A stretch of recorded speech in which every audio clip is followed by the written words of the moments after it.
Yeah, you can proceed. You can proceed. Yes, you can proceed. Ms. Motsukatsi? Present. Mr. Chance? I'm present. Dr. Kigaba is on the platform. Mr. Langa? Present. Thank you. Mr. Koza? Present, thank you. Mr. Mkutu? Present. Ms. Slazer-Webster? Present. Chairperson, we correct. Can we flag the agenda item, Chair? Mr. Gama, present, Chair. My apologies, Mr. Gama. You may have joined us while we were doing it.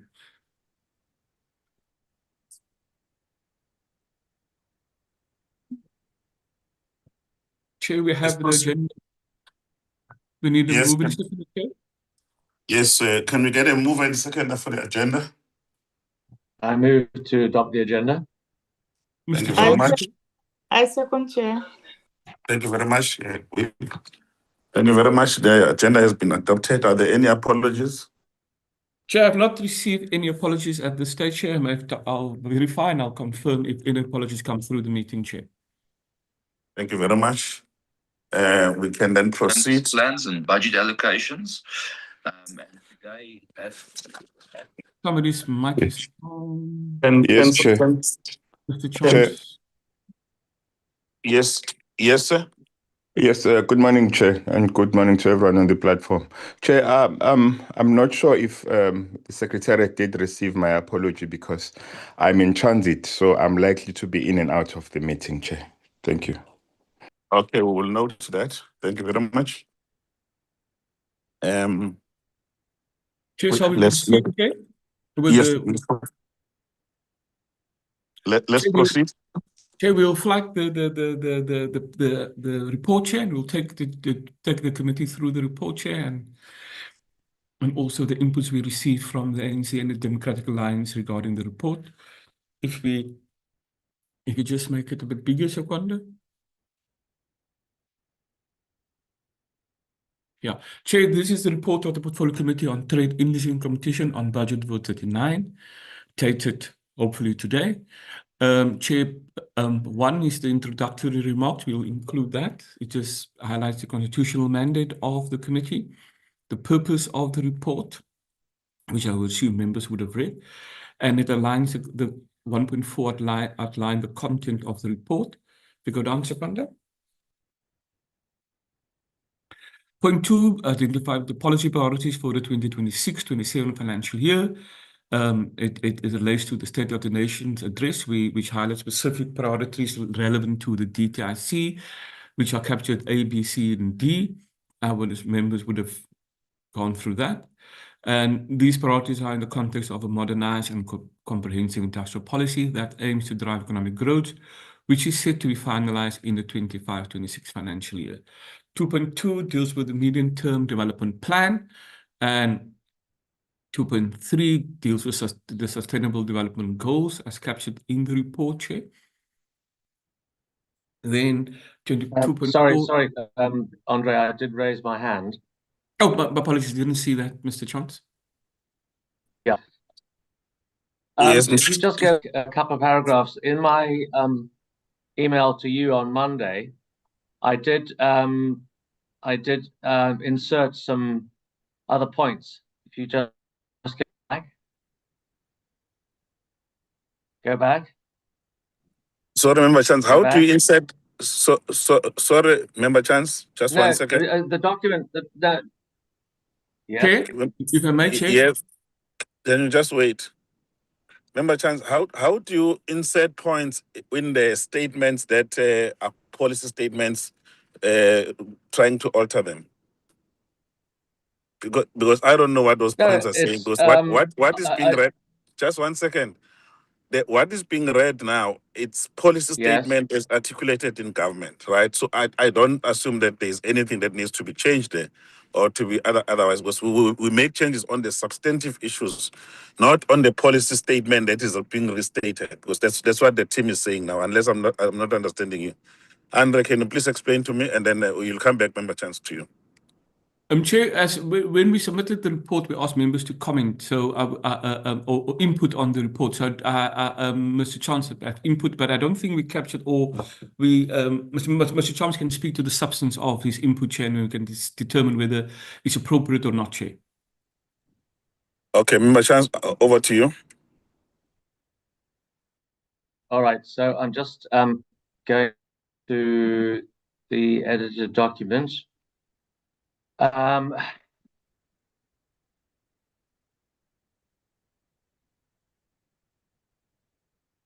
I'm just trying to load it. I was just making the comment or the suggestion under 2.1 was that I made 3 points. One related to gambling legislation, and these are not issues which I think are controversial. I think they are included in the policy. One related to gambling legislation, the other one related to special economic zones, and the other related to the cannabis and hemp industries. All of which have been included in the policy documents that we've seen. I don't have them to hand, but anyway, that's what I put.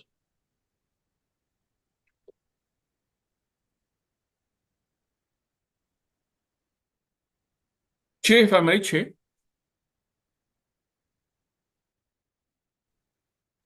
Yes, please proceed. Chair, 2.1 speak to the State of the Nation address, SONA, and issues that were highlighted in the SONA address, Chair. If Sekwanda wants to come in there, Chair, she's welcome to, but it captured the priorities in relation to the DTIC, in relation to the SONA address that was made, Chair. And that's the point I'm raising. I'm saying the 3 paragraphs that you've been raising, you've referenced them to SONA, to NDP, and. So those are, so you can't alter those. So you can alter, because in between that, then there is our discussion altogether. So what you've been referencing now, I don't think that is something that needs to be changed, because if there was nothing on gambling in the State of the Nation, how do you put it, and how do you justify it as a state, as the reference from the president? It's going to be difficult. That's the point I was trying to raise here. Yes, yes. Mr. Chance, over to you. Yeah, I take your point, Chair. I thought that I had more leeway on that point, but I take your point, and I'm happy to withdraw. Thank you very much. Let's proceed. We shall proceed, Chair. We were at 2.4, I think, Sekwanda. Chair, then 2.5 deals with the reimagining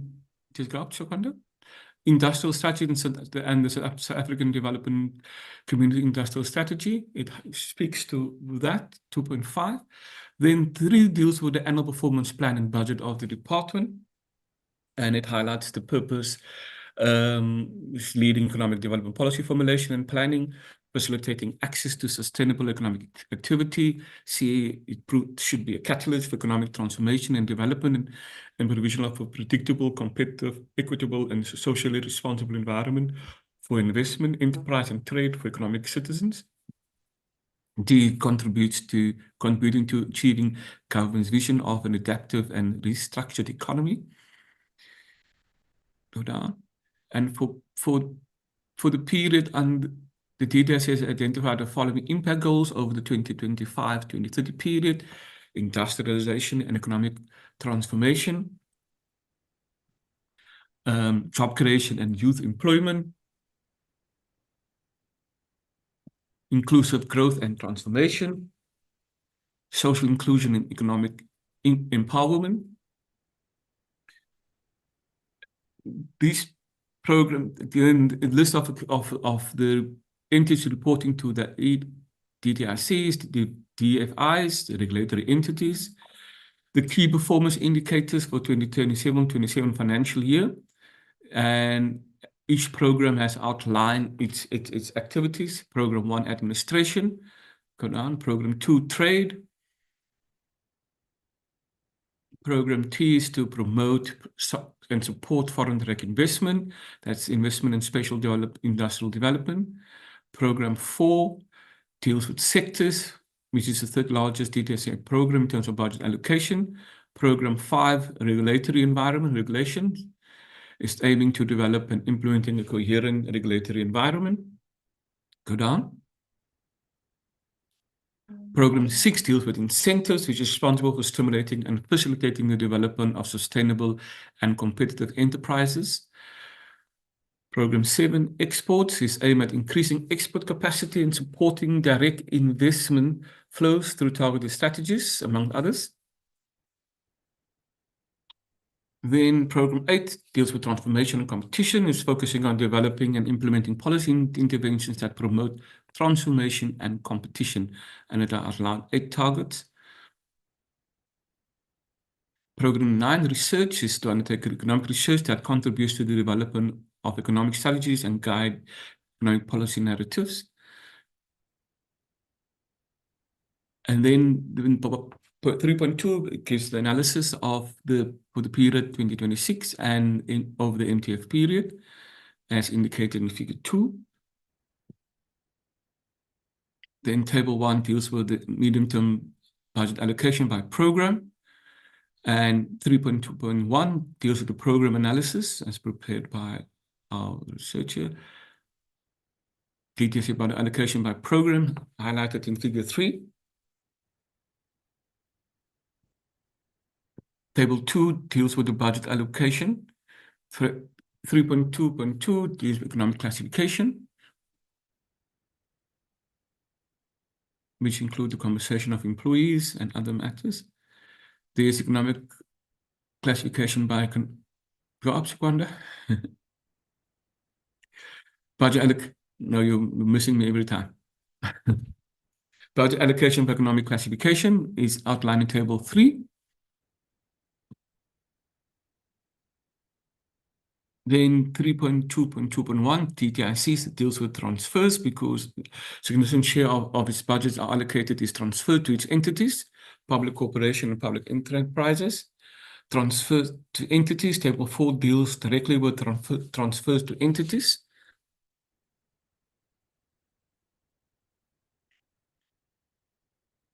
Table 5 deals transfers to the IDC for sector programs.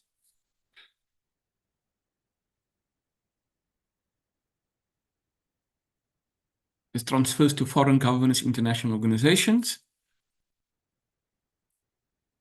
This table's capital transfers reflected in Table 7. Then, Chair, the key issues raised by the committee during its deliberation. I will take the committee through that. In his presentation, the DTIC highlighted the sharp regression in South Africa's industrialization, as reflected in a decline in the manufacturing sector's contribution to GDP from 22% to between 10 and 12% over the past 3 decades. This trend raised significant concerns for the committee. Therefore, it inquired how the government intends to reverse the industrialization within a realistic framework, given the extent of the challenge. Furthermore, notwithstanding the range of policy frameworks and strategies in place, such as the export-led growth initiatives, regional integration process under the African Continental Free Trade Area, and policies directed towards beneficiation, the effective implementation thereof remains a critical constraint. The DTIC informed the committee that the industrial development strategy sought to arrest industrial decline or deindustrialization by stabilizing value addition, growing exports, and deepening technological capabilities. It identified that the manufacturing and mining industry remain essential anchors of productivity and foreign exchange. It further elevated the service sector from a supporting role to a central pillar of industrial strategy due to its employment creation nature. In addition, the industrial strategy identified decarbonization, digitalization, and diversification, referred to as the 3Ds, as 3 thrusts critical for driving South Africa's industrial growth and transformation. It informed the committee that decarbonizing South Africa's economy involved lowering emissions, diversifying industries, reducing energy intensities, and adding value to critical minerals. Economic diversification focus on building new sectors and reducing dependence on traditional industries through targeted industrial policy. For example, it aimed to protect existing industries like steel, automotive, and mining while building future growth in agro-processing, the digital, and green economy. It also targeted sectors that support economic sovereignty, health and aerospace, and job creation, especially for youth such as tourism and global business services. Overall, it balanced strengthening traditional industries with developing new growth areas. Furthermore, digitalization supported this transition by advancing infrastructure and technologies like artificial intelligence, Internet of Things, cloud services, and data centers. However, for reindustrialization ever to succeed, investment in affordable and secure energy, logistic, water, and digital networks was identified as critical. In addition, leveraging public finance to support industrial development, innovation, skills development was considered key.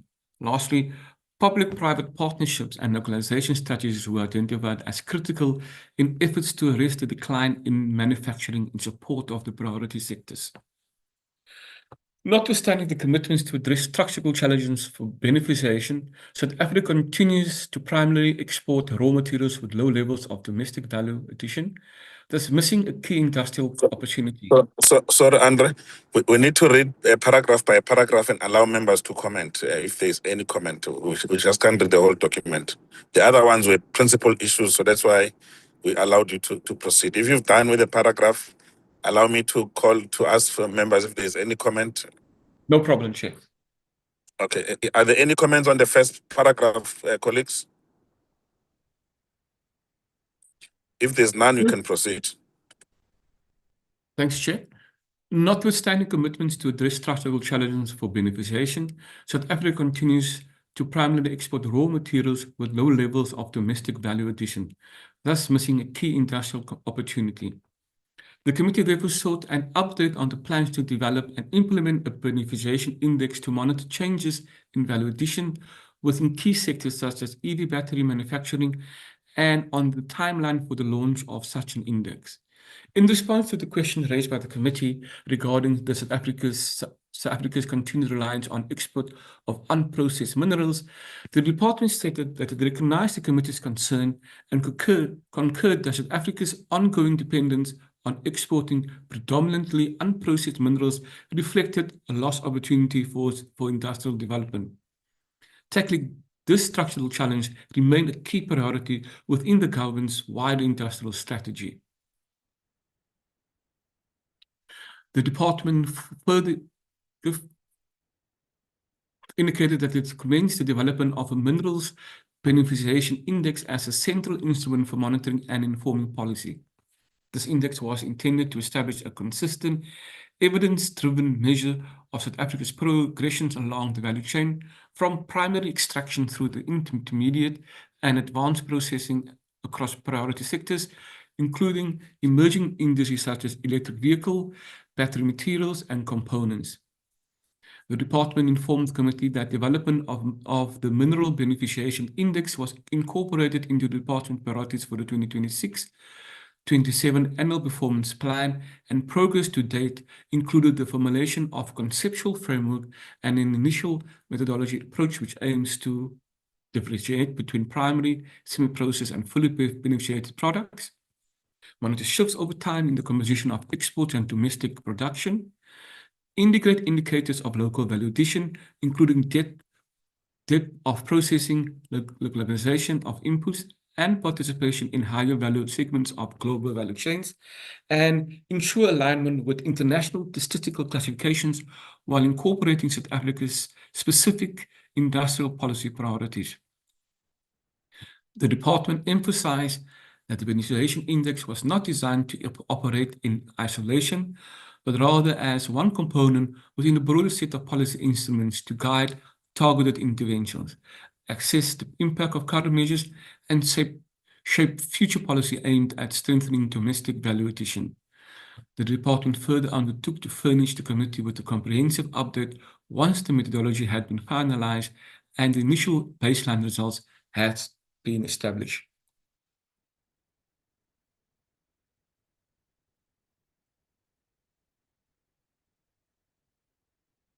Chair, that concludes 4.2, Chair. Is there any comments from members, Chair? You can proceed if there's no comment. I was told that this is not a section of recommendations where Yes. we comment. Yes, sorry about that. No problem, Chair. Okay. 4.3, I will let you, Chair, when we come there, then that's when it's required. 4.3, just Chair, recent trends regarding gross fixed capital formation, especially from private sector, remain subdued, despite concerted efforts by government to crowd in investment through incentives and partnerships. The committee inquired whether existing policy instruments and incentive measures were effectively being converted into productive investment that drives economic growth and employment creation.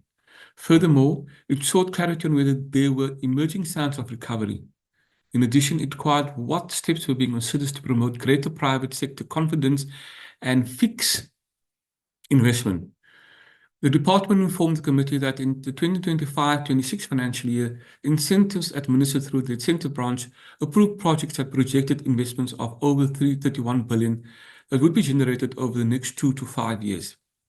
These investments were made largely by manufacturers in the automotive industry and included the first ever production for a plug-in hybrid vehicle on the continent in support of diversification and decarbonation drive, while ensuring local manufacturing and sourcing of local components, as well as increasing high value-added exports. The department further indicated that projects approved for critical infrastructure also contributed significantly to the projected investment of 31 billion.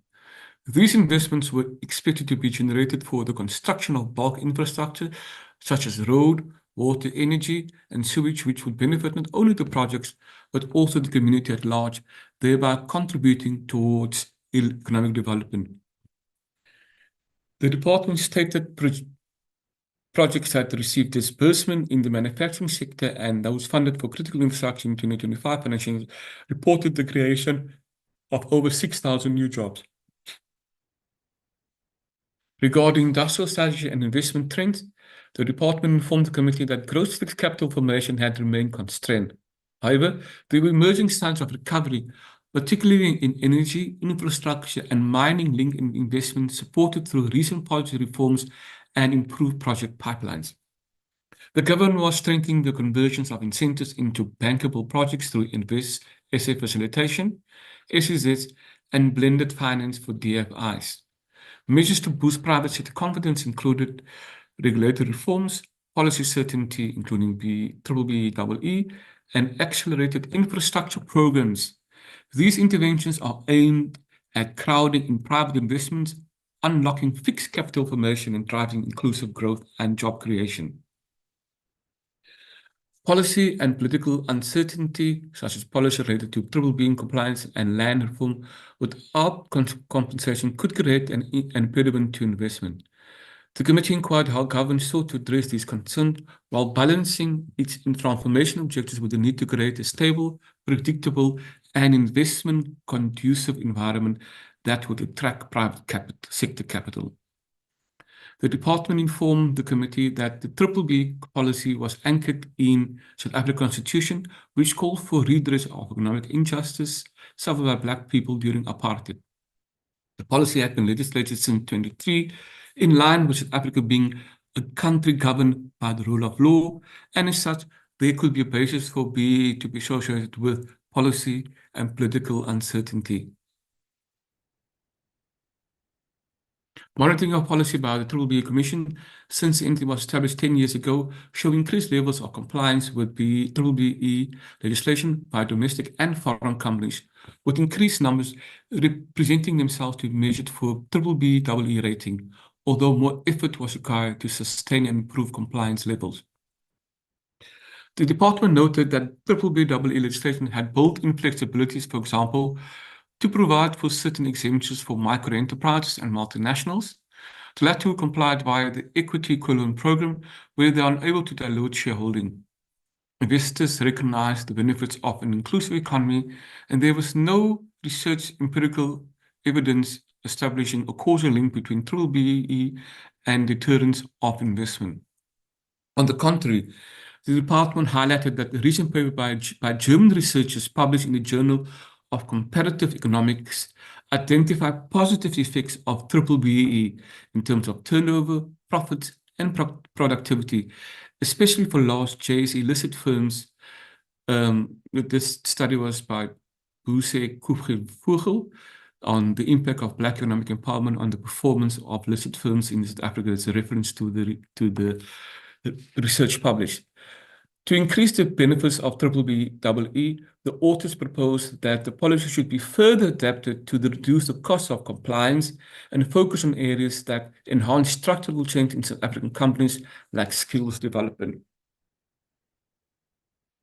While there's been improvements in certain macroeconomic indicators, such as advancing debt stabilization, lower inflation, and the continued implementation of major reforms through Operation Vulindlela, these improvements had not translated into recovery at the micro level for firms and productive sectors. In this regard, the sustained challenges experienced by key sectors, especially manufacturing and mining, remain key impediments to growth and employment creation. Based on the committee's oversight activities, firms continue to face challenges from increased import penetration, energy uncertainty, and inefficiency in port and logistics systems. While many of these constraints fall outside the scope of the DTIC's mandate, improved coordination within the economic cluster was essential to expedite the reform to facilitate a more productive, more conducive business operating environment. Therefore, the committee sought clarity on how the DTIC planned to better facilitate growth at the firm level, improve competitiveness, and accelerate job creation, specifically in sectors where recovery had not been sustained. The department informed the committee that it had developed an industrial policy which was an advanced stage of government approval processes. The rationale was to arrest deindustrialization and improve competitiveness in the manufacturing sector. However, for reindustrialization efforts to succeed, investment in affordable and secure energy, logistics, water, and digital networks was critical. In addition, leveraging on public finance to support industrial development, innovation, and skills development was critical. Lastly, leveraging of public-private partnerships and localization strategy was seen as critical in efforts to arrest the decline in manufacturing in support of priority sectors. The department further indicated that its implementation required a whole-of-government approach with strong coordination and institutional capacity. In this regard, a ministerial council led by the DTIC and supported by a dedicated secretariat was proposed to facilitate cross-government alignment, expedite key interventions, and reduce regulatory bottlenecks is proposed. In addition, an industrial council comprising major manufacturers and organized labor is proposed to strengthen engagement, anticipate industry risk, and improve the responsiveness of policy measures. The department informed the committee that it co-chaired the economic sectors, investment, employment, and infrastructure development cluster together with the Department of Transport in coordinating governance priorities for the 7 administration and guiding the oversight and implementation across the state as outlined in the MTDP 2024-29. The cluster's engagement is facilitated interdepartmental coordination, policy coherence, and collective accountability, and ensure a thorough interrogation and alignment of key initiatives before reaching the cabinet decision-making stage. The department noted that one of the critical work streams undertaken by the ECIEID cluster was the development of the growth and inclusive strategy adopted by cabinet in 2025, which focused on economic reforms, including Operation Vulindlela, industrial policy reforms, including new areas of growth, and public sector reforms to build a capable state. As the co-chair of the economic cluster, the DTIC coordinated the implementation of the growth and inclusive strategy to ensure coherence and consistency in implementation. With respect to the DTIC's two-pronged approach to improving economic transformation, namely ensuring compliance and reviewing the BBBEE regulatory framework, the committee expressed concerns regarding the DTIC's approach. In addition, a view was expressed that the review of transformation policy should be undertaken before the the implementation of new interventions such as the proposed transformation fund to ensure that such interventions should be evidence-based and appropriately targeted. In this regard, it questioned the rationale for focusing on compliance measures ahead of a comprehensive review of existing transformation framework, as there would be a risk of reinforcing ineffective intervention where the impact thereof was uncertain. It further sought clarity on whether when the review process would be initiated, what its scope was, and the composition of those that would undertake it. In addition, it inquired what the impact of BBB had been and to what degree tangible economic inclusion in terms of ownership, access to, and participation in enterprise value chains, and broad-based economic inclusion beyond compliance targets had been achieved. The department informed the committee that with regard to the review of BBB policy, that the review process would be conducted in phases. Initially, the focus was to strengthen implementation of the policy and address gaps that had been identified through monitoring processes by the BBB Commission. It further indicated that one such gap identified was non-compliance with regard to the implementation of the enterprise and supplier development, whose aim was to establish entities to assist and grow Black enterprises and SMEs. Information from the Commission's report and other available information had been sufficient for the establishment of the Transformation Fund and the amendment of the ESD element to ensure inclusive participation, enterprise development, and long-term economic sustainability. The department further stated that the review process had already commenced with the amendment of the ESD element and the establishment of the Transformation Fund. It further indicated that it had put together a team of technical experts constituted by technocrats, academics, BBB professionals, and practitioners from across the BBB ecosystem. The launch of the Transformation Fund has been delayed. In this regard, the committee sought clarity about the updated timeframe for launching the fund, including the status and anticipated conclusion of the process to appoint its board. Furthermore, it questioned the criteria for determining what constitutes high-impact business in terms of those that are intended to benefit from the fund, and how these would align with the fund's central transformation goals, as well as how this would be measured. The department stated that the appointment of the board and the launch of the fund were expected to be concluded during the first quarter of the 2026-27 financial year. The department further indicated that businesses that showed potential to high impact in terms of job creation, gender empowerment, profitability and financial sustainability, special development, new technology innovations, and revenue growth would be prioritized.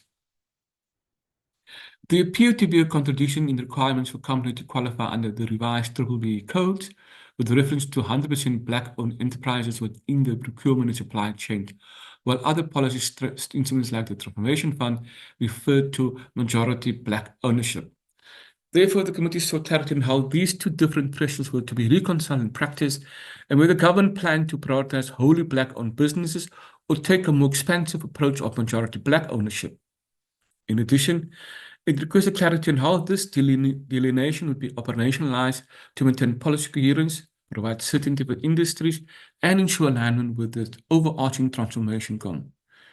Regarding the definition and application of BBB ownership threshold, the department stated that in terms of the BBB policy and the Transformation Fund thereof, a Black-owned entity was an entity that was at least 51% Black-owned using flow-through principle. The department further emphasized that BBB codes, through the balanced scorecard and allocation of points, differentiated between those that were 51% Black-owned and those that were 100% Black-owned. Noted that there were different targets and weighting points for 51% Black-owned entities and 100% Black-owned entities. At the public comment period for the revised BBB codes had, as the public comment period for the revised BBB codes had closed, the committee requested an update on the next steps in the process, as well as more information on civil society organizations intended to partner with the DTIC in relation to the Transformation Fund, especially in light of the reported concerns and resistance by segments of the business community to existing transformation initiatives and processes. The report informed the committee that over 500 comments had been received on the amended code, which were being analyzed. It further indicated that the next step after the analysis was to draft the final codes taking into account the inputs raised by the public. Therefore, the final codes will be gazetted in Q1 of the 2027-27 financial year. In terms of the proposed $3 billion African Export-Import Bank Transformation Facility, the DTIC has reported that this funding would not be underwritten by a state guarantee, and instead funds would be disbursed to companies directly. The committee questioned whether these funds would reach the intended targets, particularly given that the development finance institutions were already constrained by existing limitations on impairments, as well as limited lending capacity. The committee therefore questioned whether an assessment had been conducted on the absorptive capacity of the market, as well as institutional readiness to effectively intermediate and deploy such facility. Further inquired what proportion of the facility would be disbursed as loans to qualified enterprises, especially when benchmarked against smaller loan books at existing institutions like the ILC and the NEF. The department informed the committee that the structure of the facilities had been deliberately designed to address many of the constraints typically faced by domestic development finance institutions, including balance sheet limitations, impairment thresholds, and lending capacity constraints. The facility would not rely on a sovereign guarantee and would not be intermediated solely through existing TVIs. The model allowed for direct deployment into qualifying enterprises alongside co-funding and risk-sharing arrangements with local institutions. This blended approach was intended to augment rather than constrain the current DFI ecosystem, enabling greater capital flow without placing additional pressure on existing balance sheets. According to the department, a preliminary assessment indicated that there was significant unmet demand for industrial and trade finance, particularly among Black industrialists, exporters, and firms participating in localization value chains. The facility was coupled with structured pipeline development initiatives, including program-based organization rather than transaction-led funding, technical assistance and project preparation support, strategic partnerships with corporates and state-owned entities to ensure market access and anchor demand. The implementation model leveraged a multi-channel deployment frame, including direct lending by Africa's Bank in large-scale and trading-enabled transactions, co-lending with DFIs and commercial banks to crowd in additional capital, use of specialized vehicles and programs such as the Transformation Fund to reach SMEs and emerging industrialists. This approach reduced reliance on single institutions, lending capacity, and enabled scalable deployment across different segments of the market.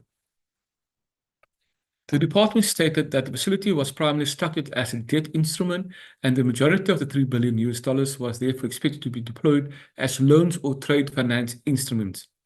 However, it was important to note that the proportion of the facility could be complemented by concessional or catalytic capital layers, e.g. first loss or grant confidence through local programs, to de-risk investment.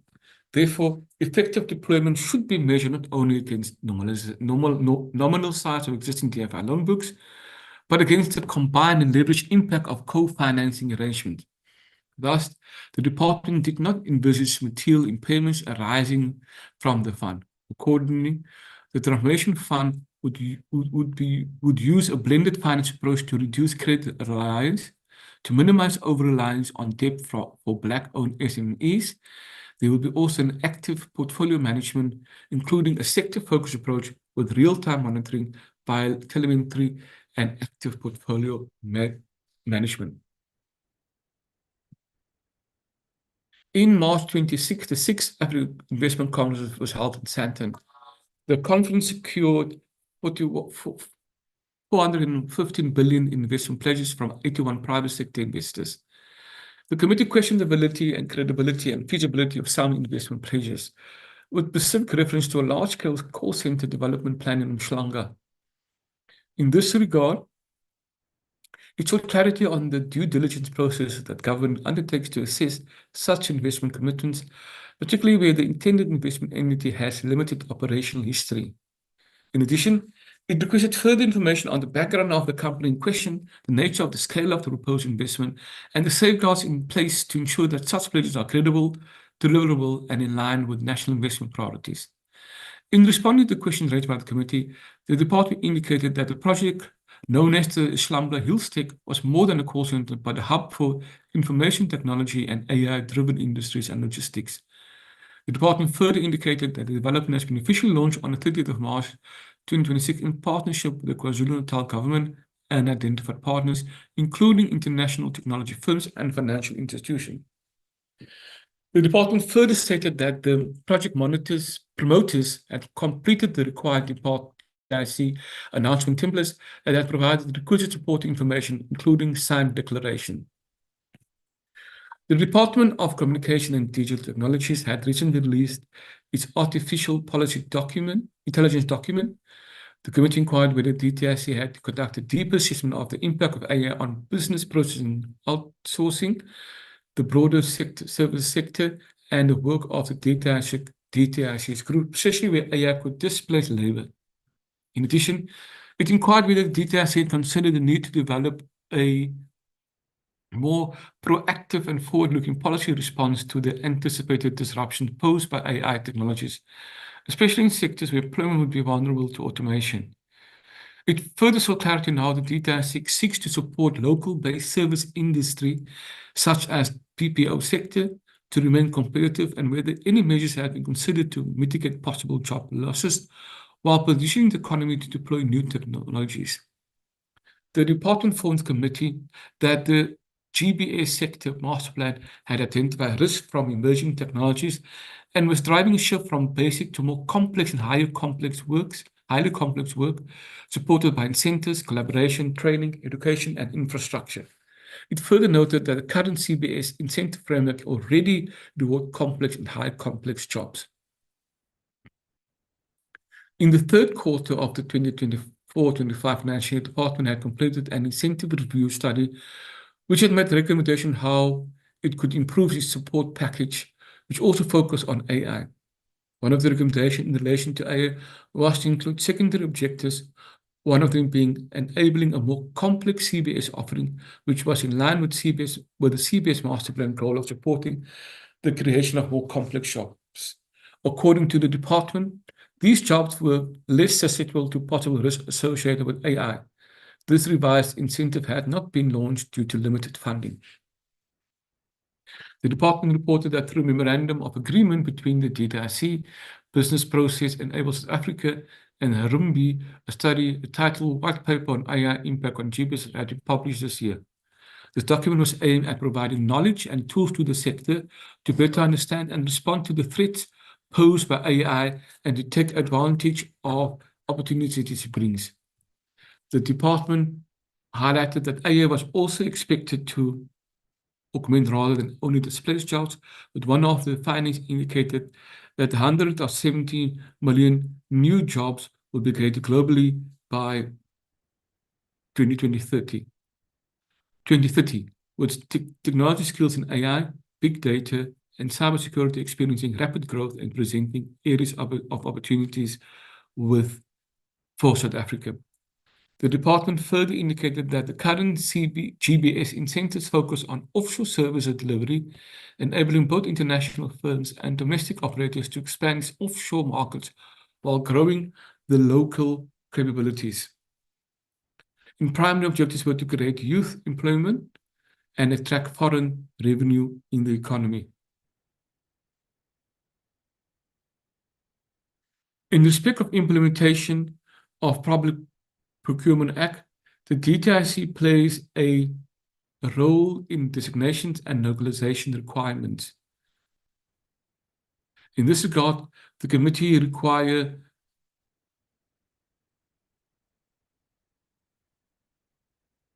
about the anticipated timeline for finalization and publication of these designations, especially in light of National Treasury recent publication on draft regulations for public comment.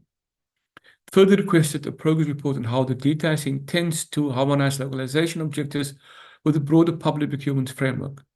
The department informed the committee that the first set of legislation proposals was at advanced stage of finalization.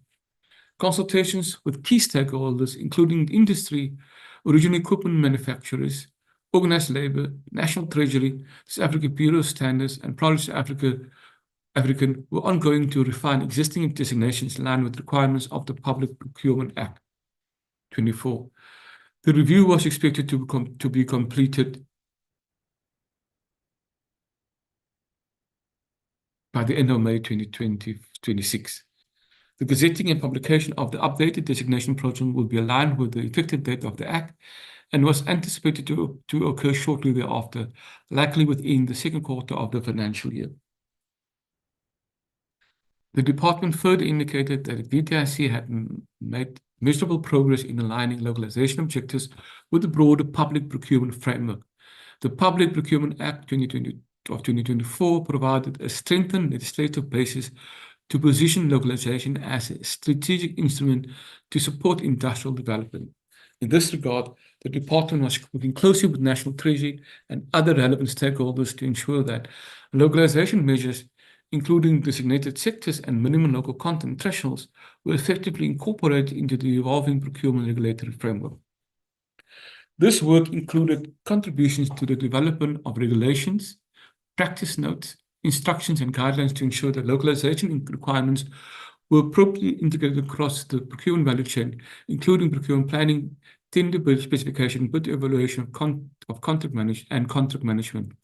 In addition, the DTIC continued to refine and expand their designation frameworks in line with industrial policy objectives, while strengthening monitoring, compliance, and reporting mechanisms to improve the tracking of localization outcomes across organs of state.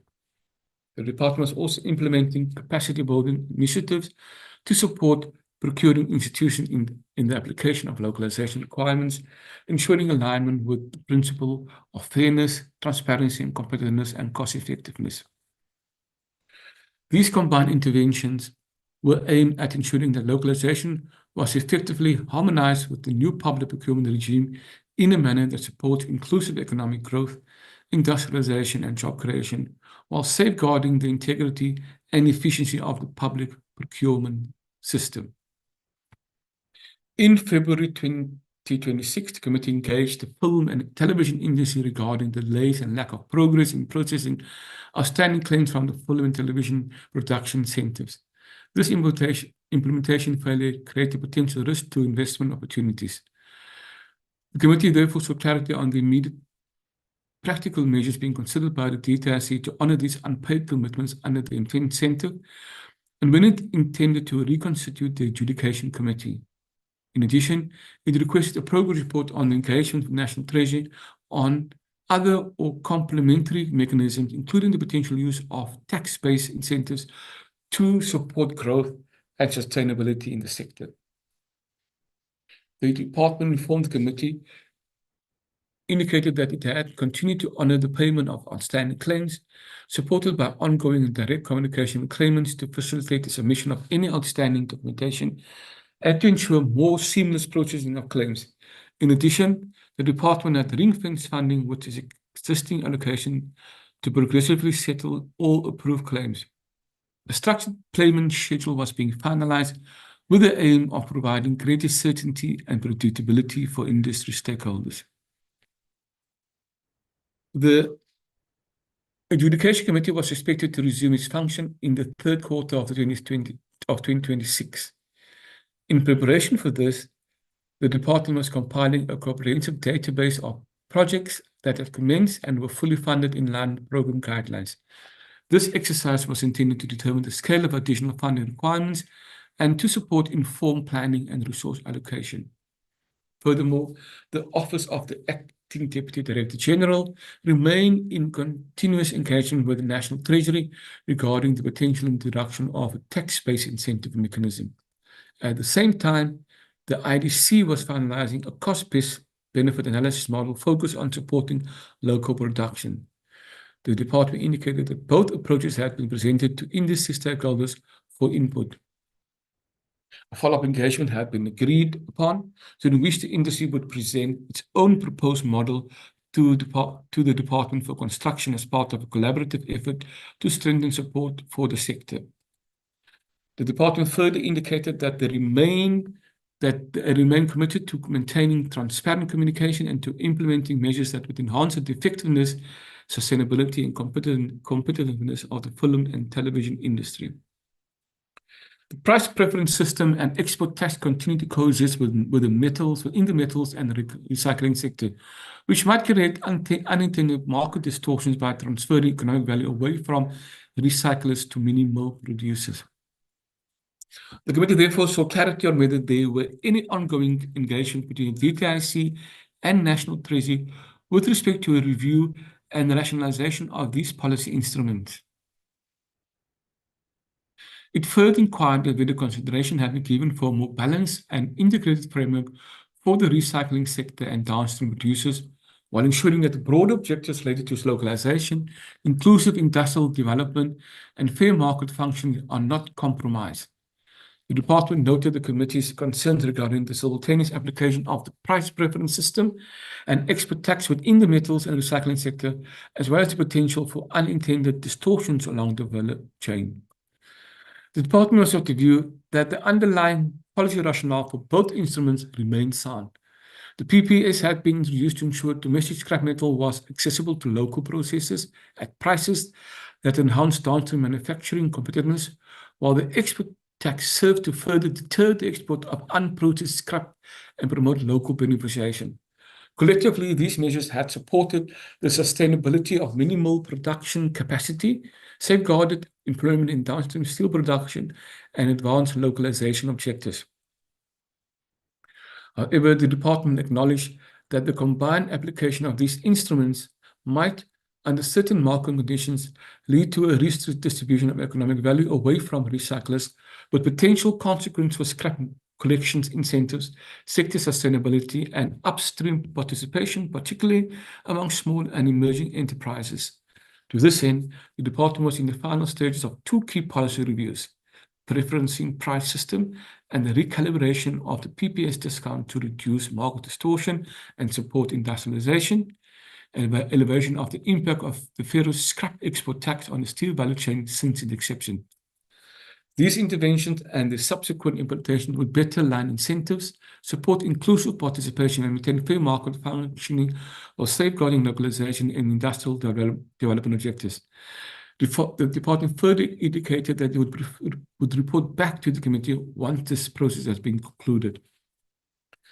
The equity ever, Mr. Chance, Chair, Mr. Chance, please.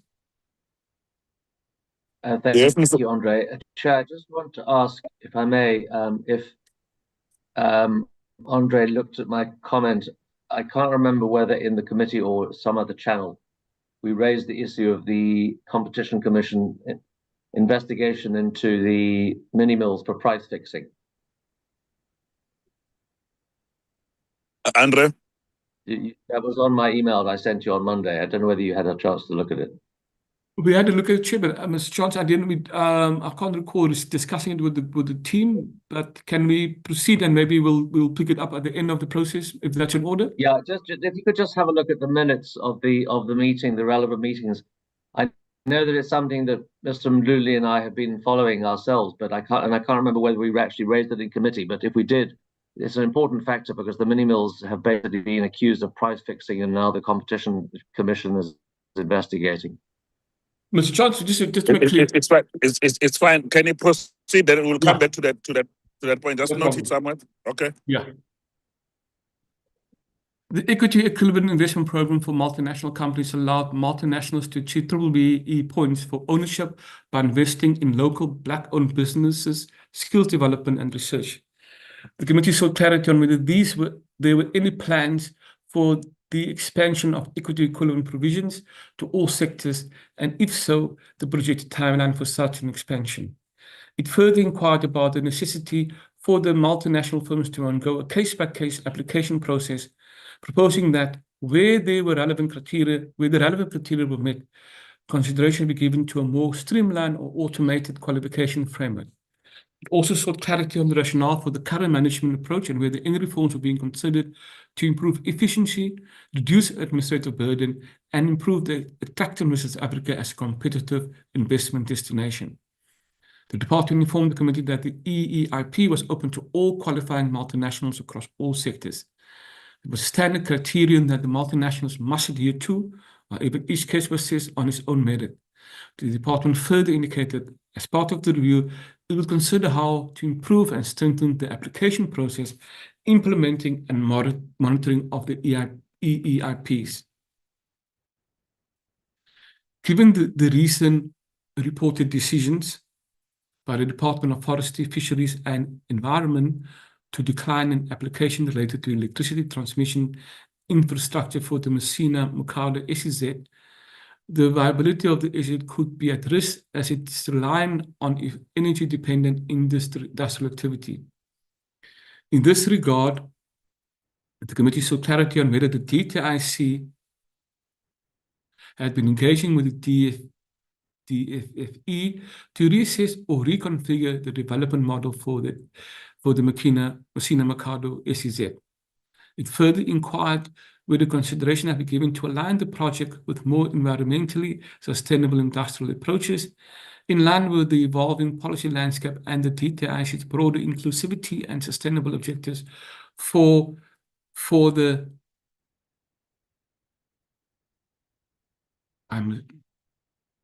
industrial development. The department informed the committee that the MMSEZ was an entity of the Limpopo provincial government and was established in terms of the SEZ Act of 16 of 2024. The role of the department was therefore to monitor implementation of the SEZ against the objectives of the SEZ Act. The Act under Section 29 and 30 allow the minister to place a SEZ under administration or withdraw its designation if it was found to be non-compliant with the Act or other legislative processes. To ensure that the implementation of the MUSS was aligned with the legislative process, the department has assigned the industrial zone program. This enabled the department to become more actively involved in the planning of the SEZ and to ensure that it aligned to more environmentally sustained industrial processes.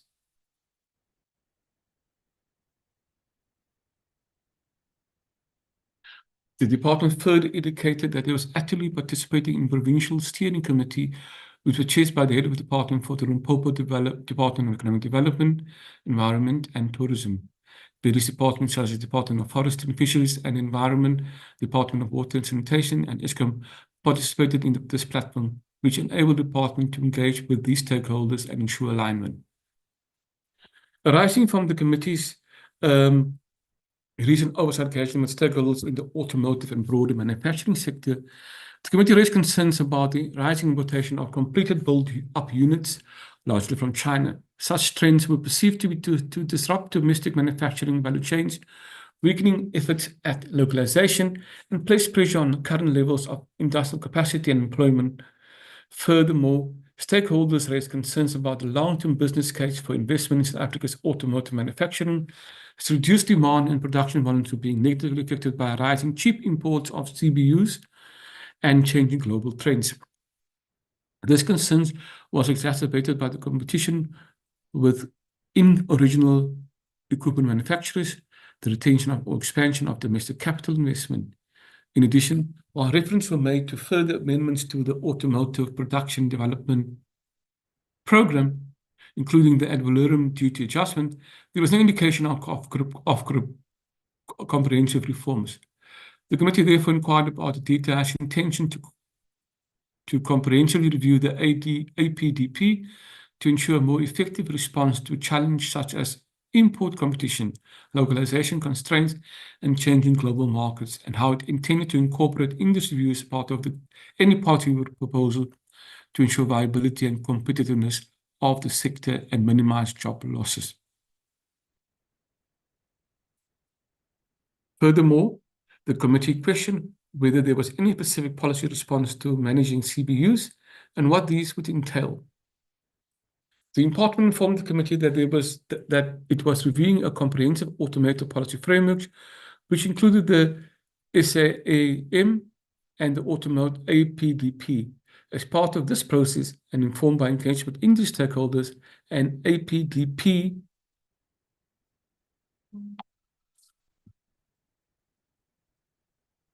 modeling study has been undertaken to review the program and identify possible short-term interventions to enhance the competitiveness of domestic value manufacturers in relation to importers of fully built units. The proposed intervention included the following, amongst others: a review of the ad valorem tax structure to create greater differentiation between locally produced and imported vehicles. This might involve adjustments to the tax base and the local adjustment factor to support domestic production competitiveness. Measures to address structural imbalances within the APDP, particularly regarding the accumulation of production rebate certificates to strengthen localization incentives. Consideration of revisions to the volume assembly local allowance, parameters to better align incentives with broader industrial policy objectives. Regulatory refinements related to semi-knockdown operations, including the introduction of potential time-bound provisions to encourage a transition towards higher value, complete knockdown production. The department further noted that these proposals were being discussed and refined through consultation with key industry stakeholders, including OEMs, labor representatives, National Treasury, SARS, and the International Trade Administration Commission. The review of the comprehensive automotive policy was expected to be completed by September 2026. The department further informed the committee that it recognized that imports from China and India presented competitiveness and import penetration risk to the domestic market, particularly in entry-level segment. The department's approach, excuse me.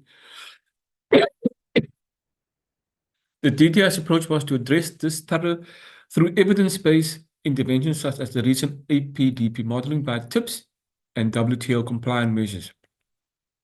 This included engagements informed by ITAC to assess appropriate trade derivatives where justified, as well as to strengthen localization incentives under the APDP2 and discourage long-term SKD operation in favor of SKD manufacturing.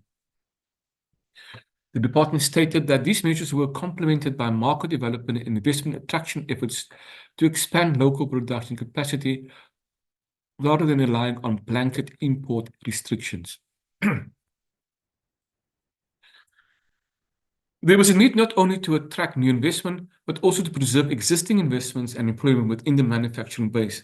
In light of this, the committee inquired about the specific steps being considered to provide greater policy certainty and strengthen the domestic value chain, while considering how transition to new energy vehicles, as well as global trade and supply dynamics, impact these objectives. The department informed the committee that the comprehensive automotive policy review that was currently underway recognized the impact of the current global trade and supply chain dynamics in the automotive sector, as well as a substantial global shift, particularly towards electric vehicles and other sustainable technologies. As a result, the interventions and targeted outlined in the SAM 2035 and the APDP2 were being reviewed to respond to global dynamics and support the transition to an increasingly electric and technologically advanced automotive sector. Around 80% of the DTIC's budget will be transferred to its entities, incentives, and external programs, with limited data on the direct impact of such funds. The committee therefore saw clarity in how the DTIC would ensure accountability and measurable outcomes, and whether there were adequate monitoring and evaluation mechanisms to track the impact of these expenditures on industrialization and job creation. In addition, it inquired how the DTIC intended to enhance the linkages between its funding tools and measurable economic outputs to ensure that its role extends beyond that of transferring agent to that of a catalyst for industrial development. The department informed the committee that most of the budget was allocated to programs that drive economic development and were aligned with government's priorities, accordingly advancing the mandate of the DTIC. The department further informed the committee that entities and programs work plans played a crucial role in delivering on this mandate. As a result, entities and programs would receive through transfer payments and estimate 80% of the budget over the medium term. The department indicated that the logic model alignment was embedded in the planning phase to ensure that the resource activities and outputs were directly related to the department's short, medium, and long-term outcomes impact. The department's and its entities' annual performance plan provide the specifics of this alignment.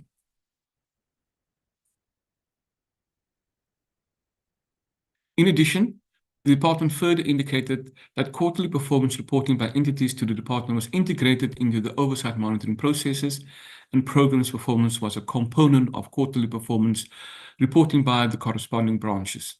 Additionally, mandatory yearly audits offered external confirmation of the reported performance, both financial and non-financial. Among other interventions towards industrializations and job creation were the following. Activities in the incentive program will continue to support initiatives that enhance competition, infrastructure development, and job creation. This will be done by growing sustainable, competitive enterprises through direct and indirect industrial financing in the form of incentives. Of the 16.9 billion allocated to incentive programs over the period ahead, those related to manufacturing development accounted for 51.5%, that's 9.1 billion, followed by infrastructure investment support at 21.4%, that's 3.6 billion, and service sector development at 19.1%, which reflects 3.2 billion. New jobs and digital jobs were expected to be created through these incentives over the period ahead, as outlined in the APP. The department will continue to provide financial support for factories in special economic zones and to roll out infrastructure to revitalize 10 targeted industrial parks. This will be provided through infrastructure investment centers, which was set to receive 3.6 billion over the medium term, with allocation increasing at an average annual rate of 3.4% from 1.1 to 1.3 billion in the 2028-29 financial year. Of this 3.3 billion was allocated for special economic zones, 156.5 million for industrial parks, and 498 million for critical bulk infrastructure such as water, electricity, and sewage in industrial parks. Sorry, Andre, can I just check with you? How long are This is quite long. Because we've read this part, I thought you could perhaps maybe some of the contentious, if members they have some issues to raise in the report, they can raise them. Then we go straight to the recommendation section so that we can conclude. Yes, I think we should do. Yeah, it's going to take long, Chair. It's another hour if you want to continue that. So, Chair, through you, Chair, then we can then put as indicated. Can I check with members first if they are okay with the proposition? Because I thought it was going to take an hour, but I can see now it's past an hour. Can I get a sense from members, because we all have received this main report, but the issue that we must conclude on is the recommendations, conclusions and recommendations. Okay, Chairperson, I'm okay. I'm fine with that proposal, Chair. We're fine, Chair. Okay. Everyone is fine. Can you just go straight to the issues that we must discuss now? I think we've gotten a sense that it's comprehensive enough. It covers all the things that we're dealing with. You can proceed then, Andre. Thank you. No problem, Chair. Chair's indicated we received from the Democratic Alliance as well as the ANC inputs, and we will share those inputs on, and we've incorporated the two. The first concluding remark for consideration by the committee, and I'll stop after each one, Chair, for members' input. The committee recognized that the APP of the DTIC emphasized that industrialization remains a core principle underpinning South Africa's economic growth, structural transformation, employment creation, competitiveness, and long-term economic objectives. Any comment? Can proceed. The continued decline in the manufacturing sector's contribution to GDP from approximately 22% of GDP to between 10 and 12% over the past 3 years, that was addition by the Democratic Alliance, underscore the urgency of implementing effective and coordinated measures to arrest deindustrialization through an industrial policy-driven approach and to rebuild local productive capacity. In addition, Andra, can you start? Chair? Can you repeat the second point? I'll repeat. The continued decline in the manufacturing sector's contribution to GDP from approximately 22% of GDP to between 10 and 12% over the past 3 decades underscore the urgency of implementing effective and coordinated measures to arrest deindustrialization through an industrial policy-driven approach and to rebuild local productive capacity. Addition from the Democratic Alliance to this particular point was the committee was of the view that the success of reindustrialization efforts were contingent on a stable, low-cost energy supply, efficient logistic infrastructure, and predictable regulatory environments, areas that require urgent, coordinated cross-government action. We are fine.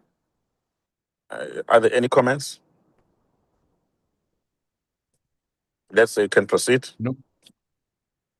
The committee in the 7th Parliament, especially in engagement with the DTIC and its entities, continues to highlight the importance of transitioning from policy formation towards measurable implementation of outcomes in an effective and coordinated manner that strengthens productive capacity, deepens localization, expands value addition, and improves competitiveness across strategic sectors of the economy.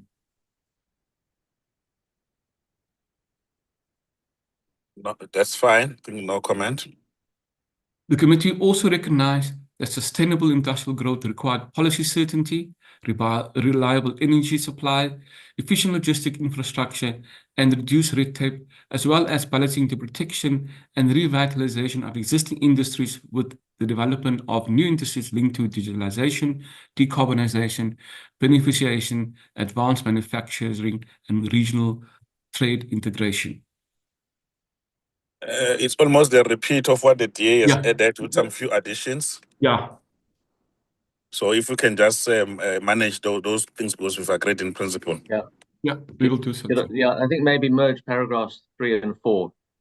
We will do so. Because the first part of paragraph 4 is repetitive of paragraph 3. Yes, we will do so, Chair. Thank you. When we do the final edit, the committee further emphasized that industrial policy interventions and instruments should be coordinated, evidence-based, and responsive to changing global economic conditions, technological advancement, and increased international competition. That's fine. It also recognized the importance of regional and international trade opportunities and export markets, including the African Continental Free Trade Area, in supporting industrial expansion and export diversification. It's okay. In addition, the committee was of the view that sector master plans, incentives, infrastructure investment, and private-public partnerships should be leveraged to support industrial development, economic expansion, and sustainable job creation. That's fine. The Blues, in addition from the Democratic Alliance, the committee concluded that the DTIC's job creation targets, including the 60,000 permanent jobs over 5 years and the training of 55,000 unemployed youth, are disproportionately modest given South Africa's unemployment crisis, particularly among the youth. The cost per job implied by the scale of public investment directed through incentives, special economic zones, and the transformation fund raise legitimate questions about the value for money and the efficiency of current spending instruments. Greater emphasis should be placed on catalyzing private sector-led employment through red tape reduction, reduced barriers to entry, and competitive market conditions. The word used by Chair, through you. Yes, please. We replaced deregulation with red tape reduction, Chair, and maybe you can come in, Chair. Yes. That's a lexicon we are using on red tape reduction. I think that's fine. That's okay. Chair, then we'll continue, if I may. Yes, proceed.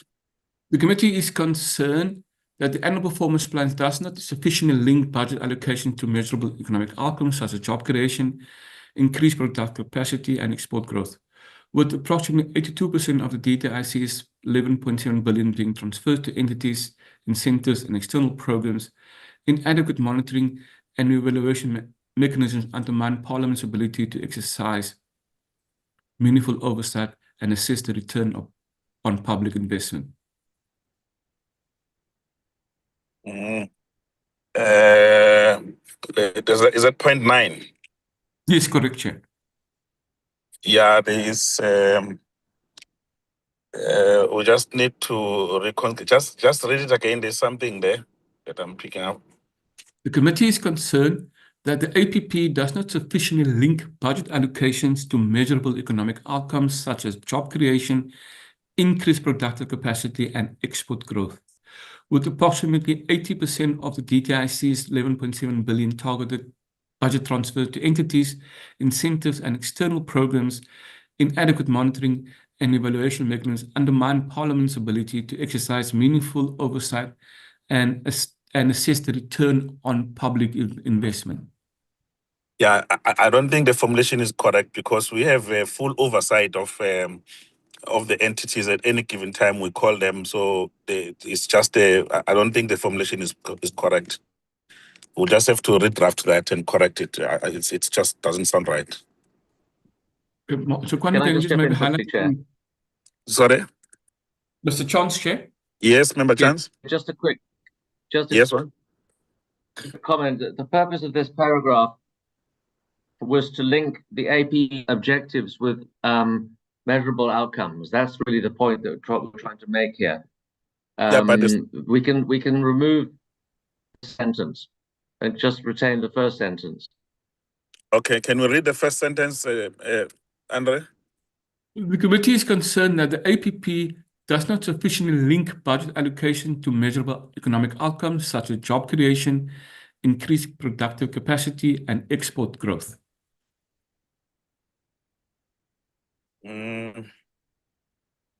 Members? It's the direct cause and effect factor, Chair. That's really what we're trying to say. Yeah. Chair, if you go back to, I think it was point 4.20 in the main report. Yes. The committee had expressed that concern. That with the 80% of the budget being transferred to the entities, especially the incentive branch, I think it was, that there was inadequate quantitative measures that were in place to determine the impact of the investments that were being made. So I think there is a link between the main body of the report and this particular concern raised by the committee.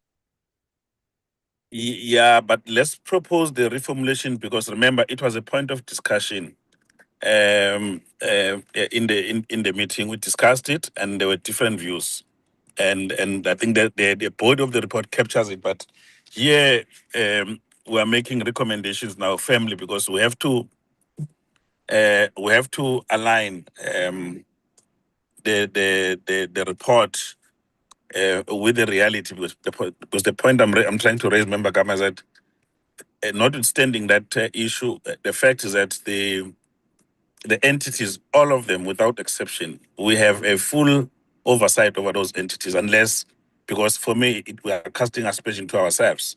If we had no access to the entities, this whole point would have been correct.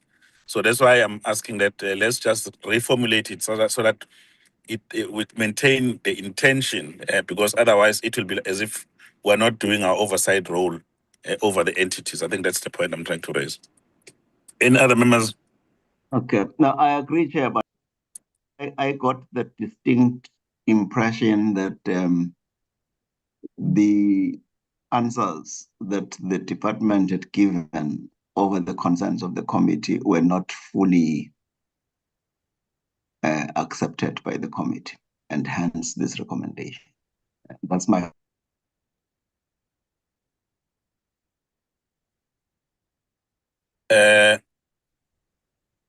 Okay.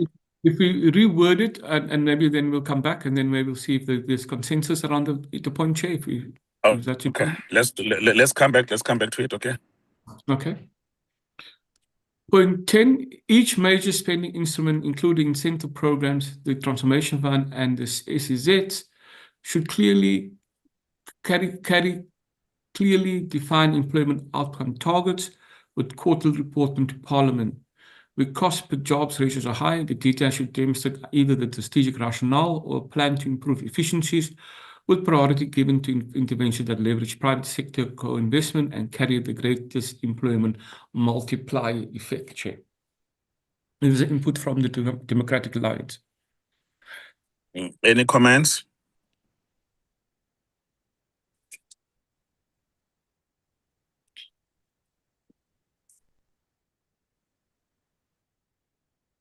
Okay, I think if there are no comments, it's okay. It reiterated that industrial, trade, and investment policy should be aligned to support inclusive economic participation, in particular, participation of small, medium, and micro enterprises, Black industrialists, and historically disadvantaged groups in the productive economy, regional and spatial development and integration, and sustainable employment creation for young people and vulnerable communities. Okay, we can move on 11. It reiterated its position that broad-based Black economic empowerment is rooted in the constitutional mandate to redress historical economic exclusion and to ensure meaningful economic inclusion.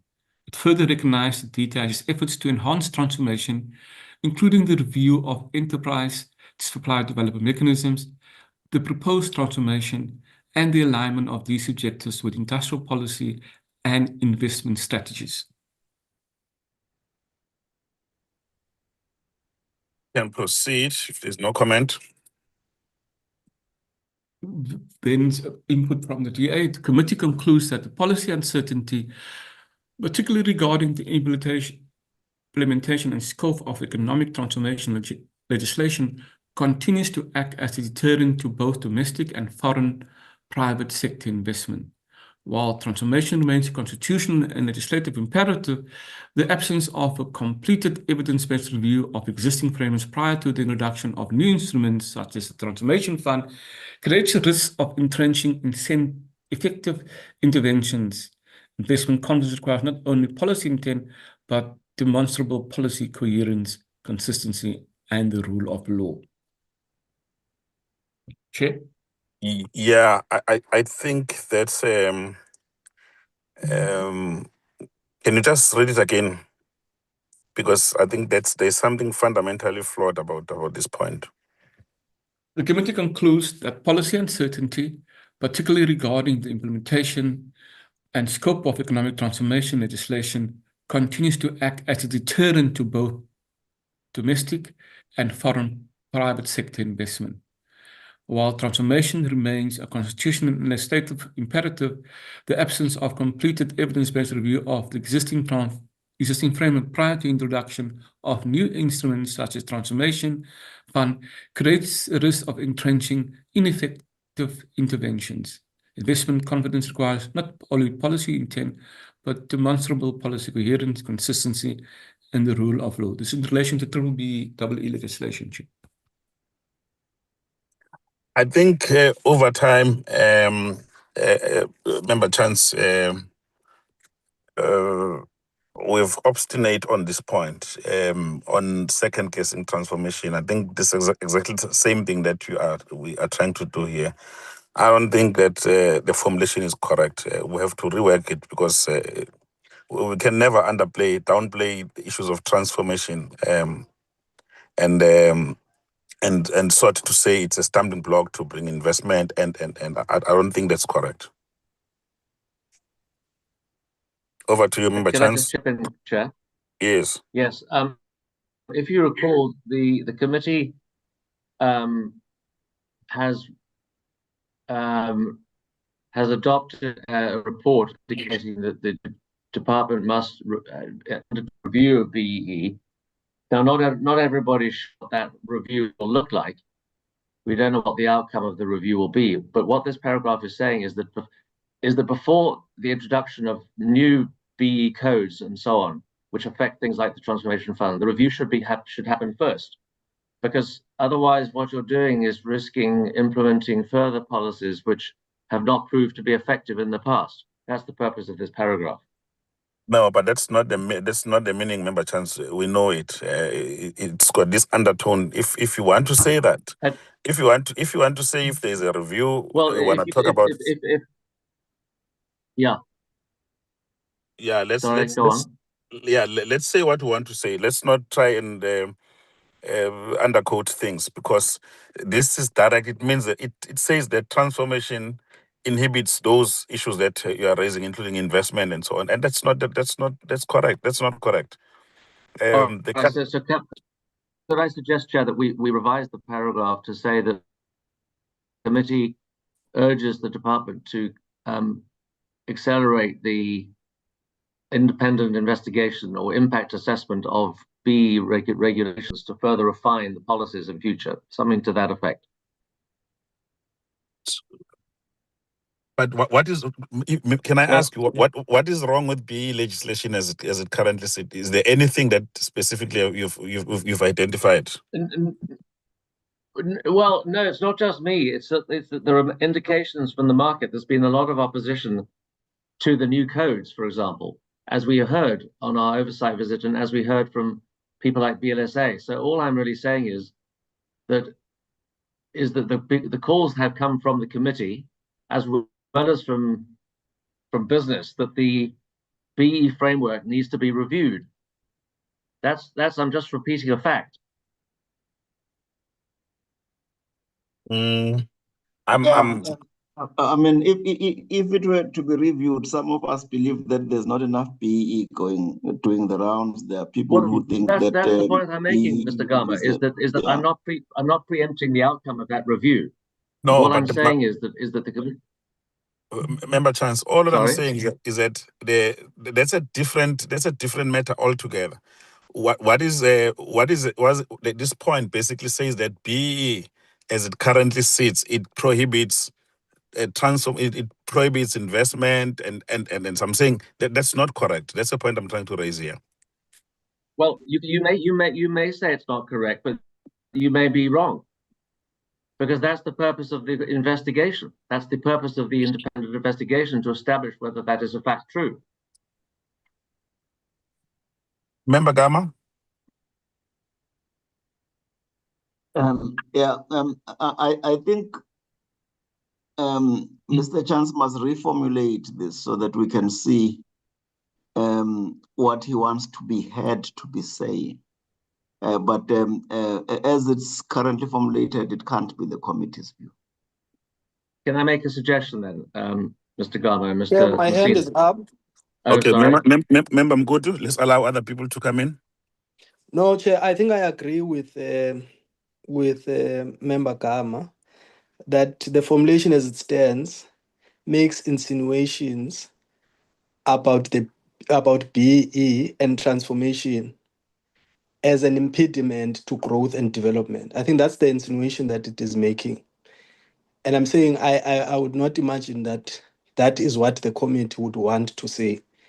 So I would suggest that Mr. Chance reformulates this position to say exactly what he wants to say without insinuations. Because the insinuations he is making and the signals that he is saying is receiving from the market are ideologically loaded and have racist undertones, to be quite precise, and are anti-transformation, and would not want to also ourselves. There are other credible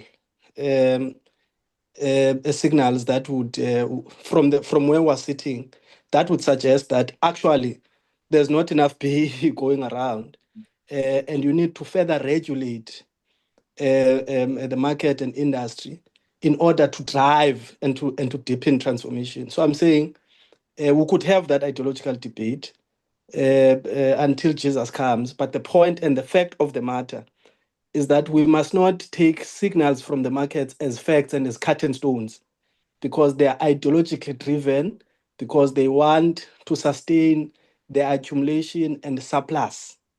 And so any other thing that makes them not to achieve that surplus, they would argue it as an impediment. So I don't want us to have a debate on what the markets are signaling and take those signals from a point of view of where Mr. Chance is sitting. But we must have a factual debate, and the committee, as lawmakers, we've got to make policy and to make comments based on a practical assessment of the situation. And from where I'm sitting, this formulation, in that sense, lacks from where I'm sitting again, lacks the practical analysis in relation to the wide range of research that is there to prove, in actual fact, that there's been a slowdown in transformation, not because of BE, but because of many other headwinds, both globally, and the decisions that would have been taking locally around neoliberalizing our policy instruments to drive and to deepen growth and to deepen transformation in the country. So that's my point. Thank you very much, Chair. Thank you very much. It's very clear that we are not going to agree to this formulation, Member Chance. However, would like to give you an opportunity to just reformulate, and then we'll come back to this point, like the other one that we've packed. Thank you. We can proceed. Okay. In addition, the committee emphasized the importance of initiatives to leverage blended finance, public-private partnerships, and targeted industrial financing to enhance access to capital and promote inclusive economic growth. That's fine. Policy certainty, transparency, and regulatory coordination and harmonization to reinforce investor confidence and facilitate long-term sustainable investment into the productive sectors who are critical importance to the committee. In light of this, the committee reiterated its call that transformation intervention should be underpinned by clear implementation frameworks, measurable results, effective monitoring, and improved coordinations among institutional stakeholders. Okay. The committee emphasized that beneficiation, localization, and value additions were critical components of Africa's industrial agenda. Therefore, there was a need to ensure diversification of local value chains. In this regard, it expressed concerns about South Africa's continued reliance on the export of raw and semi-processed materials, thereby impeding progress towards deeper industrial development, manufacturing expansion, therefore advancing into high-value activities within global value chains. That's fine. No comment. The committee acknowledged the move towards a mineral beneficiation index to strengthen evidence-based policy formulation and monitoring progress in domestic value addition across strategic sectors, including critical minerals and emerging industries linked to electric vehicle battery manufacturing. No comment. I think we can. The committee acknowledged continued efforts to leverage government's buying power to drive localization through public procurement measures, designation frameworks, and local content requirements aligned with the Public Procurement Act of 2024. Yeah, I think we're fine. It emphasized that beneficiation and localization policy should be implemented to promote industrial competitiveness, inclusive participation, fair market functioning, and long-term sector sustainability. In this regard, it acknowledged the DTIC's review of policy instruments for the metal and recycling sectors targeting market distortions while supporting localization and downstream industrial development objectives. Yeah, we can proceed. The committee further highlighted the potential adverse effects of rising imports of completely built-up vehicles, especially from low-cost markets, citing risks to local or automotive base, manufacturing base, industrial competitiveness, employment, and localization initiatives. The committee therefore noted concerns about the long-term viability of the domestic automotive industry, with stakeholders highlighting rising import competition, changing global demand, and the competition among OMEs for future production allocation and capital investment. Yes. The committee acknowledged the ongoing review of the South African Automotive Master Plan and the Automotive Production Development Program to secure the sustainability of the domestic automotive supply chain and advance the transition to new energy vehicles. It's fine.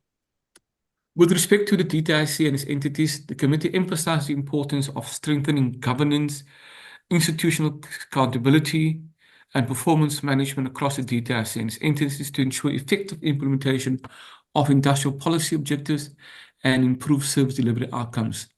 The committee noted the concern relating to governance performance and accountability had consistently arisen throughout the SEM administration.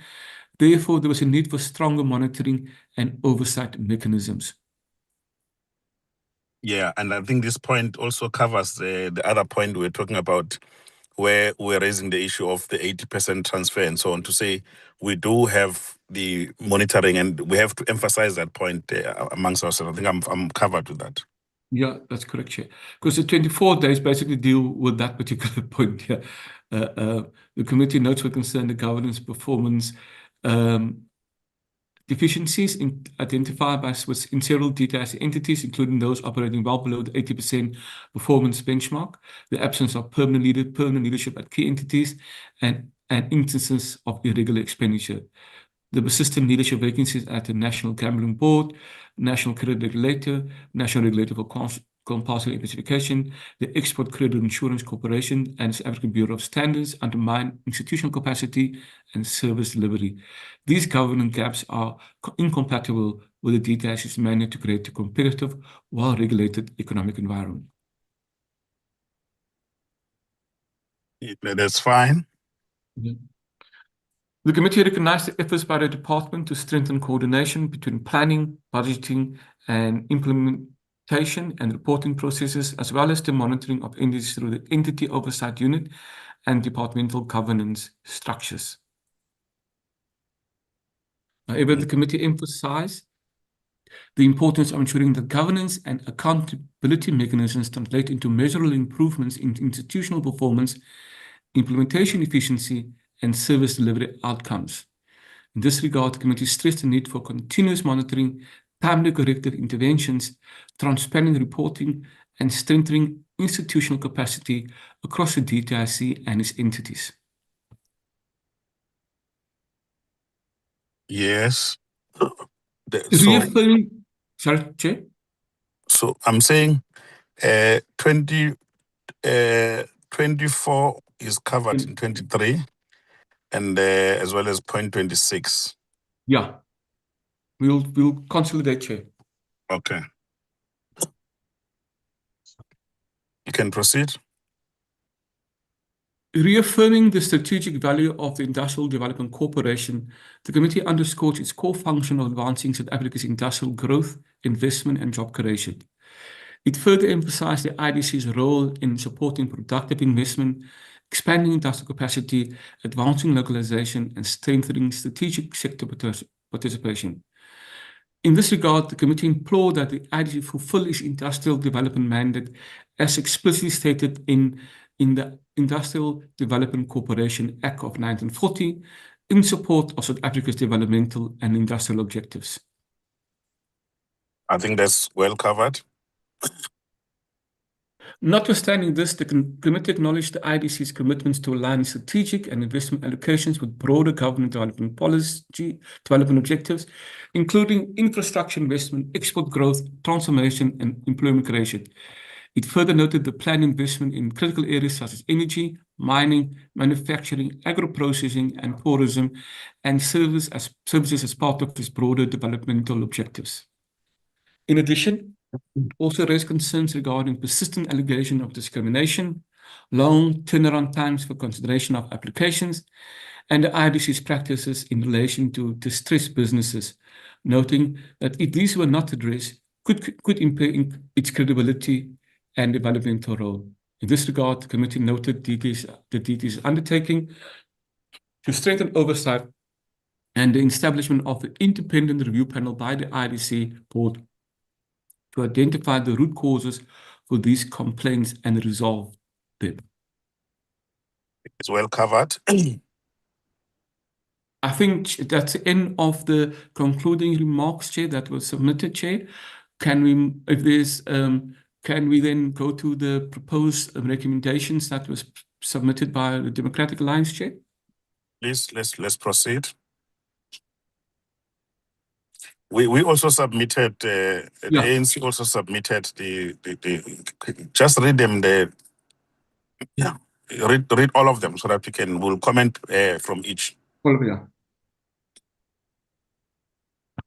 Just waiting for Sukwanda to fly to Chair.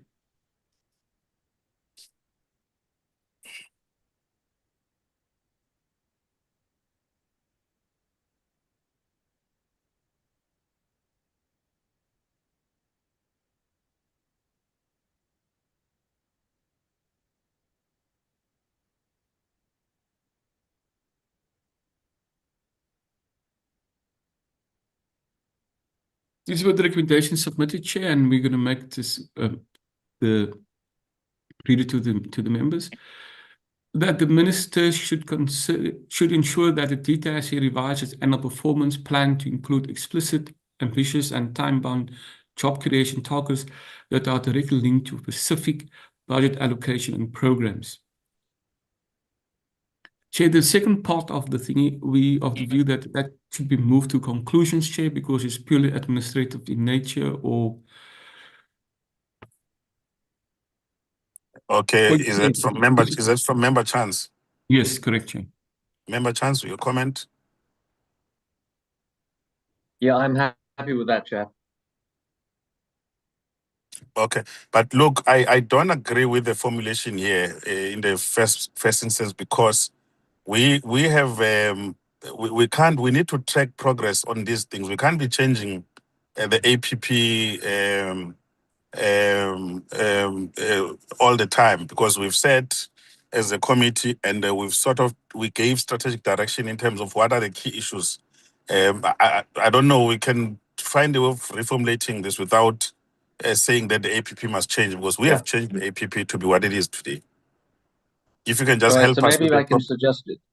Yes, Chair, if we could just change it to say the minister should ensure that the explicit, ambitious, and time-bound job creation targets are directly linked to specific budget allocations and programs. Something just like take that. out that. Yes, but Yeah, that would solve that problem. Okay, yeah. Perfect. Thank you. Thank you, Andre. Did you get that, Andre, and the team? We'll add it, Chair Sukwanda? Yes. Yeah, they picked it up. Sukwanda has made the change already. Yeah, it's done already, Chair. Okay. The next one. We'll maybe talk about, we'll change some of the languages to explicit also this language, but the essence will be kept, Chair. Okay. But Member Chance, if you have a moment, just pen it and send it to them so that as no, agreed. They've got it right. They've got it spot on. It's perfect. Okay. If you're happy, then I'm happy. Let's proceed. Next one. The minister should direct the DTIC to just go down to the end. I want to see what comments should be made. Yeah, okay. 6.2, Chair, we propose that it should be a concluding remark rather than a recommendation, because it's purely administrative in nature. Talk about publishing a comprehensive report. It's not a policy. It doesn't speak to a policy decision or consideration, Chair. But I shall read it into the members. The minister should direct the DTIC to finalize and publish a comprehensive, independent, and evidence-based review of existing broad-based economic empowerment framework before introducing further regulatory amendments as a new instrument. We've discussed this. I think the attitude is the same, so we don't have to. We must take the same approach. I agree with you. Yeah. Okay. Yeah. Let's proceed. But also, Andre, in the language, we are an oversight body. We don't instruct minister to do this and that. Yeah. We make recommendation and so let's just be careful of the language. No, we make sure, Chair, that Okay. we don't stuck. We request him to consider and stuff like that, so that the onus is on him whether he would do so or not, Chair. So the leading sentence will lead correct, Chair, and so we'll align it to that so that we don't impose separation of powers. Will clearly be defined in that context, Chair. Thank you. Chair, the minister should ensure that permanent leadership appointments in. So, Kwanda, can you just take that away? The minister should ensure that permanent leadership appointments at all entities currently and. Can members please mute, please, so that we can finish this meeting? The minister should ensure that permanent leadership appointments in all entities currently under acting. This is also purely administrative, Chair, and not a policy issue for consideration. So we'll probably propose that we move that to concluding remarks, Chair, if that's in order. No problem. Any comment, Member Chance? I'm happy with that. Okay, let's do that, and then just the formulation. Even when we make that point in the concluding remarks, let's just be mindful. Okay, let's move to the next one. The minister should direct this also for section 4. Also, we feel is also administrative rather than policy, and should be moved to concluding remarks, Chair, and not as a recommendation. Yes, but can you read it first so that we get a sense of the essence? The minister should direct the DTIC to develop and table before Parliament a comprehensive red tape reduction strategy underpinned by measurable baseline data and clearly defined targets for improving turnaround times, reducing regulatory costs, and streamlining licensing and approvals across all 8 relevant regulatory entities. The strategy should be informed by continuous evidence gathered through the Energy One-Stop Shop and Fusion Centre, and should prioritize reforms that reduces the cost and complexities of doing businesses for small and medium enterprises. Progress against the strategy should be reported in Parliament annually.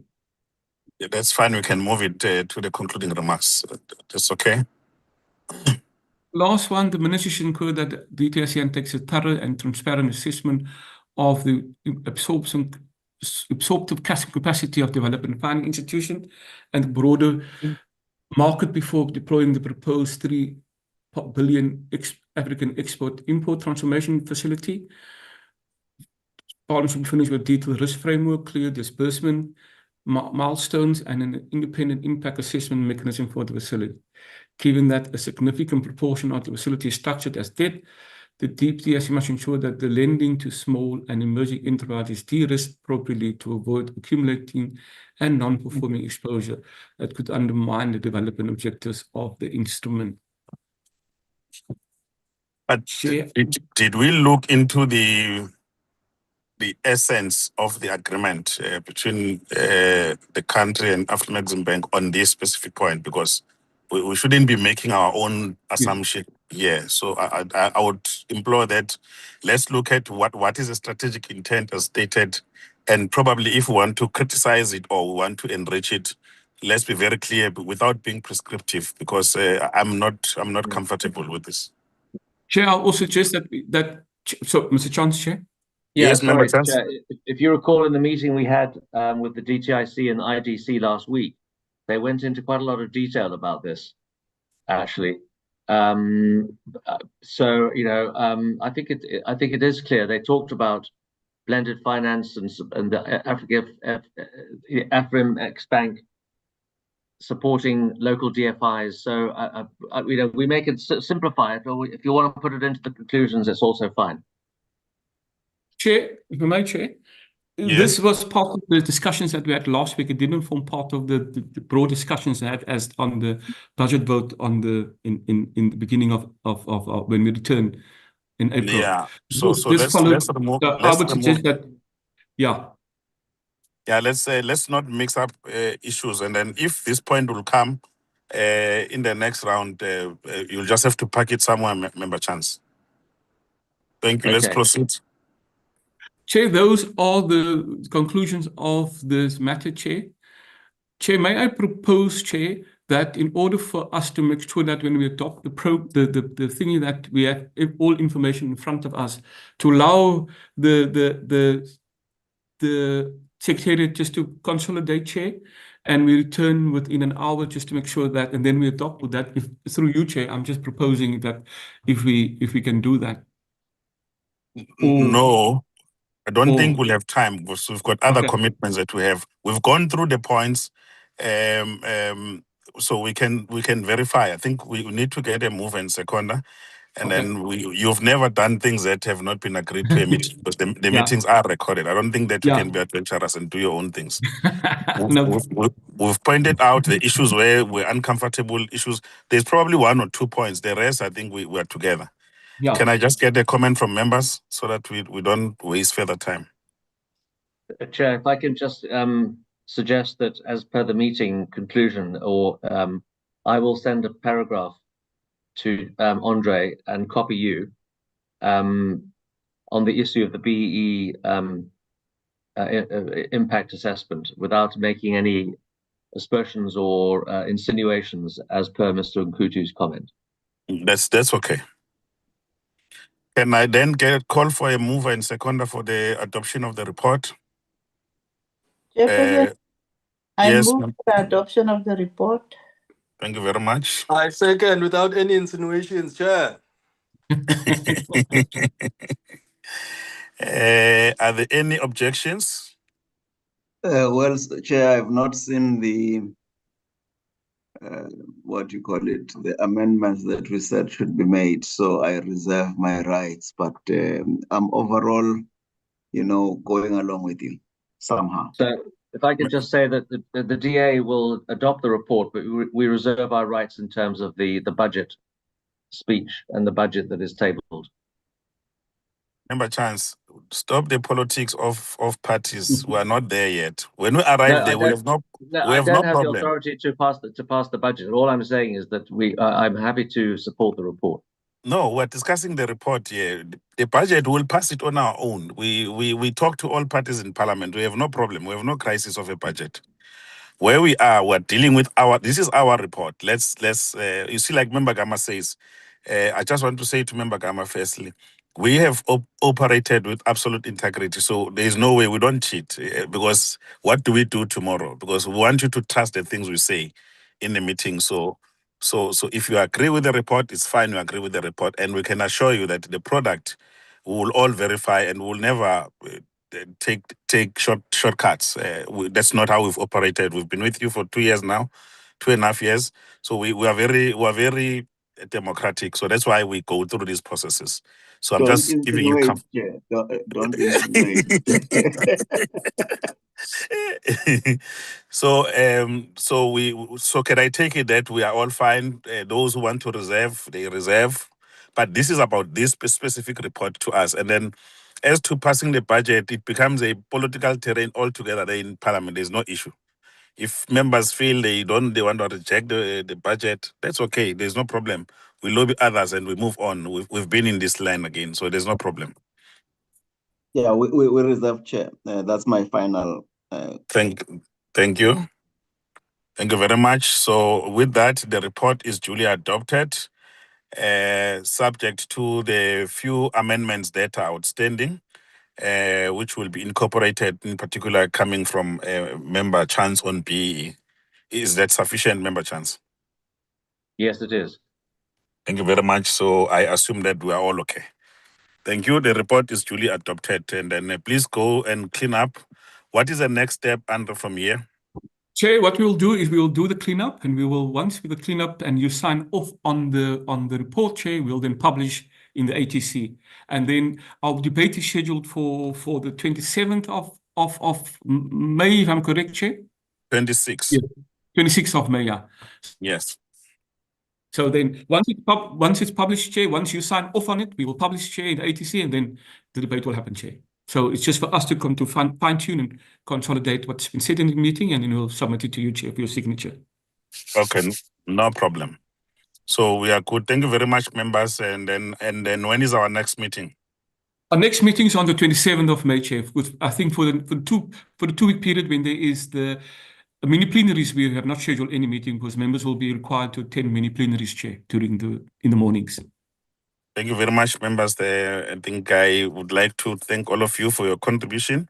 Thank the administration and thank the contribution and the always dynamic engagement, especially as it comes to issues of transformation. It's always the committees always, we agree on many things except that particular point, but I'm sure we'll nudge each other until we understand why this constitutional imperative. With that, thank you very much. The meeting is officially adjourned. We shall meet at the budget, and I wish you all everything of the best, members. Thank you very much.